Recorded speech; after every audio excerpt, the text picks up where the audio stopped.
میں نے اپنی زوجہ کو 3 بار طلاق ہے طلاق ہے طلاق ہے بولا، پھر باپ کا نام لے کر 3 بار طلاق ہے طلاق ہے طلاق ہے بولا، کیا رجوع کا کوئی آپشن ہے؟ اس نے مجھے اکسایا تو میں نے غصے میں بول دیا۔ کوئی آپشن نہیں ہے بھائی،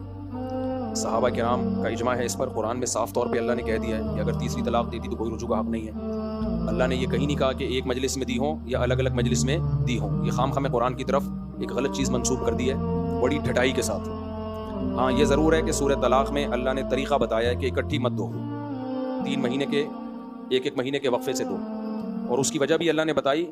کہ لا تدری لعل اللہ یحدث بعد ذلک امرا، کہ اللہ کوئی جوڑ کی صورت پیدا کر دے گا۔ بعض دفعہ آدمی غصے میں ہوتا ہے، وہ کہتا ہے اب تو ہمارا جوڑ ممکن ہی نہیں ہے تو 3 دے دو، تو اللہ کہتے ہیں تم خود کیسے فیصلہ کر رہے ہو سکتا ہے اللہ جوڑ کی صورت پیدا کر دے تو مت دیا کرو۔ تو اس لیے قرآن منع کر رہا ہے کہ 3 دینے سے 3 ہو جاتی ہیں۔ پھر اس بارے میں صحیح بخاری کی حدیث بھی ہے، اکٹھی 3 طلاقیں 3 ہوتی ہیں، ابو داؤد کی حدیث بھی ہے، اور سب سے بڑھ کر صحابہ نے حدیثوں کو زیادہ سمجھا ہے، یہ ہم نے زیادہ سمجھا ہے۔